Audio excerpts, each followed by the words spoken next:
Okay, folks, you know what this Sunday is. It's the big game. I'm gonna call it that because you know what? I don't want nobody to run after me by me saying the, right? So with that being said, listen, I'm finna show you how to make an easy, over the top, and everybody's favorite. We making Philly cheesesteak sliders. Let's get it. Okay, so look, before I, go ahead and get started, I just want to give you guys a couple of options, right? This is what everybody know. When you think about sliders, everybody say King's Hawaiian, right? But check this out, folks. Somebody else is in the game. You got Nature's Own. Look. That's that butter, these them butter rolls, brioche style. Uh-oh, folks, we got some competition. Now, if you look over here, look, we got provolone, onion, bell pepper, some spices, butter. But you see this right here? This is what I want to show you. I put my steak inside of the freezer, right? I don't want it to be, super hard, but I want you to pay attention to my finger. Look, when I push down like that, look, see how it holds that? This way, when I cut it, thin slices, it's easier to cut. That's a little heads up, folks. You see that right there? I can't wait.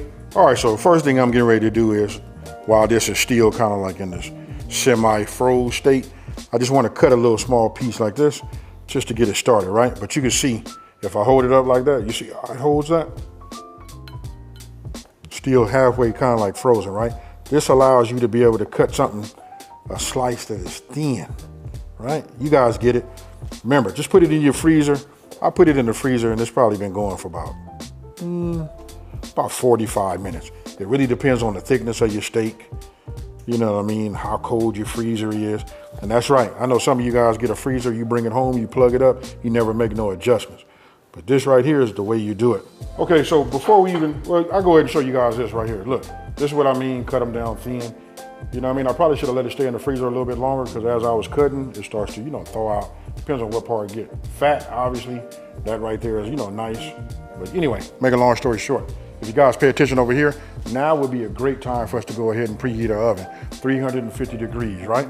Now, I done took the time, I've already started, I can start feeling the heat starting to come here. So let me explain to you guys how the cast iron works. Now, I'm gonna just say this for those of you guys that didn't know, the cast iron, this is the original non-stick pan, right? When you season them and get them right, they work perfectly. Nothing to stick to it. So, got my heat on the bottom. It, heats up right here and then it kind of like just pushes out. A true heads up is whenever you guys using the cast iron, if you put it in the oven, you can go ahead and heat it up. It'll be nice and evenly hot, when you start. Now I'm gonna go ahead and just take this here, drop this in like that. Now notice I didn't put no oil down at the bottom, right? You know why? Because we're gonna get some fat right here. So we just drop that in there. So what you wanna do is you wanna get this here. If you guys been following me for a minute, you know I like my square edge wooden spoon, really. Which really is this right here is like bamboo. You know what I mean? So we'll start letting this go. This will bring the heat on our skillet down a little bit on our pan. You know what I mean? But don't trip, because that was nice and cold, right? Now, I'm gonna take this, move this out the way. All right, and now we're getting ready to prep, our veggies, right? So I cut it down like this. Right, then I just take this, take my knife, cut the little web out. Do the same thing over here. Right? Then I just get over the trash. Right, and then just pop it straight through. Now I'll go ahead and just make a cut. Then we can open it up. It's okay if it snaps. It's up to you guys. If you want to take some of this off, you can. Some of the webbing, I do. And so here, it's the same thing that you guys always seen. You know what I mean? It just makes it easier for me if I take the whole bell pepper, do it the way you guys just saw me do it. You know what I mean? To cut it down like that, to get it like this, right? It makes it much easier for me to dice this way, right? Then just put them all together like this. And then it's up to you how you want to, have it. You want to dice for the taste, you know what I mean? Or do you want to have the texture? But if you ask me, we doing both. That's a good size dice right there. All right, let me just finish this, then we move over to that onion. So we cooking this down, it's starting to look real nice. You know what I mean? This is what we want. Now, you remember we have some spices. Don't forget, you guys can go to my website, smokingandgrillingwithab.com, to get the full printable, downloadable recipe. Just start adding my spices, right? Now we just mix this all together, right? Let this continue to cook a little bit longer. But you remember how I said we didn't need to put no oil in there? You see how the fat from Oh, and if I didn't say nothing, that was ribeye, folks. You know what I mean? But you guys can use whatever steak you want to use, but to me, I love to use ribeye. And I'm gonna go ahead and start with my King's Hawaiian, right? So this part real simple. You wanna get yourself a bread knife, right? What we're gonna do is we just wanna cut them in half. We wanna have a bottom and we wanna have a top, right? So if you're using a bread knife, you let the knife do the work, folks. You don't have to like push the knife or nothing like that. Just go ahead and let it do its thing. That's why it's serrated. It'll just kind of like cut. If you just saw back and forth, lightly move it forward, and look at that. You know my Pyrex, and what I did was I sprayed it. That's what you guys are seeing, you know, Pam, right? So let me get underneath this. Let's separate these tops. I'll just set that there for now. We'll take this here, and we'll just drop this right here. Real simple. Now, I'm gonna turn off my fire just for 1 second, get my tongs, and we finna take our meat, and we finna just sprinkle that on top of it. Now you see this right here? Ooh, look at that. You see that? That's what you wanna have. Now I want you guys to pay attention and look at this right here. You see that? It's been seasoned up. Now you guys can put whatever seasoning you want on here. It's really about making just some good tasting food, right?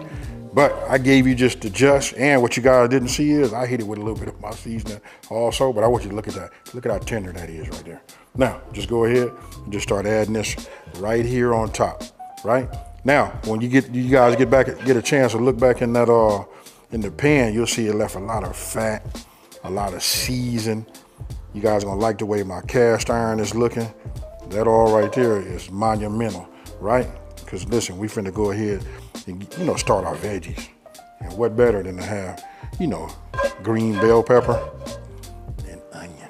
Bringing our pan back up to, you know, temp, right? You see that right there? That's what I wanna see. Now, because I diced these so thin, you know what I mean? You don't have to give these a head start like I normally do. So you see all of that? Now we're gonna go ahead and get this going. And if you would like, you know, if you've been following me, you know I like that infused olive oil, right? So I put a little bit of that garlic infused inside. And let that pick up all of the fine and anything else that's left in the pan. Turn off my fire. Now you guys cook your veggies down like how you like them, but this right here, where the onion's starting to grill, I still got color on my bell peppers, but they's nice and, you know, they starting to soften up. This over here. All right. Now, we're just gonna start adding this over the top. Look at that right there, folks.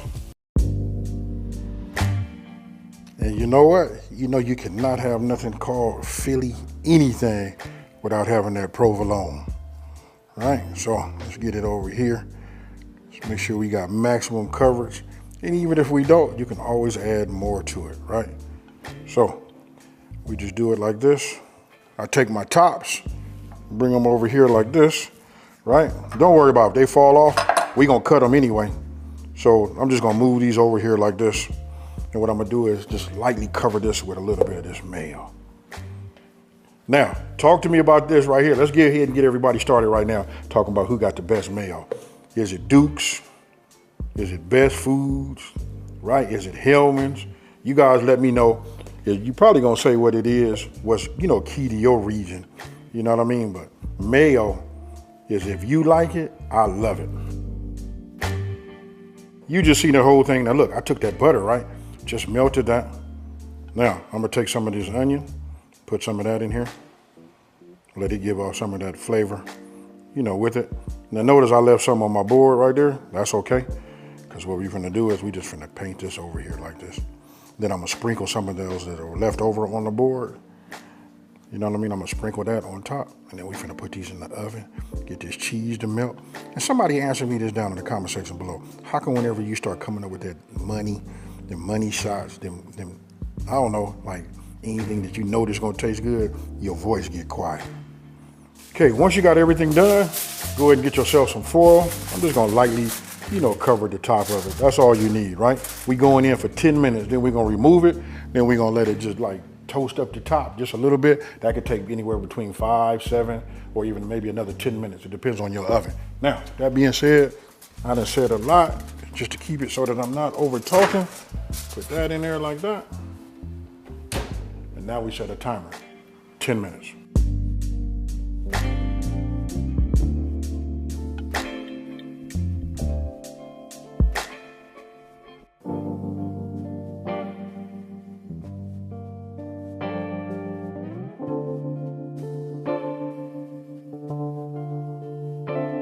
Okay, so the way you guys seen it pool, you know, I put like a few extra layers of that provolone on there. But you know what? It'd be best for you so your friends don't come and tear up the whole thing.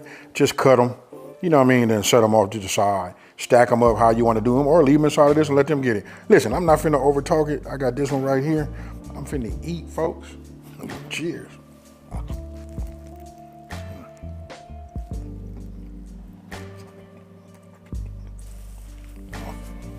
Super easy to make, folks.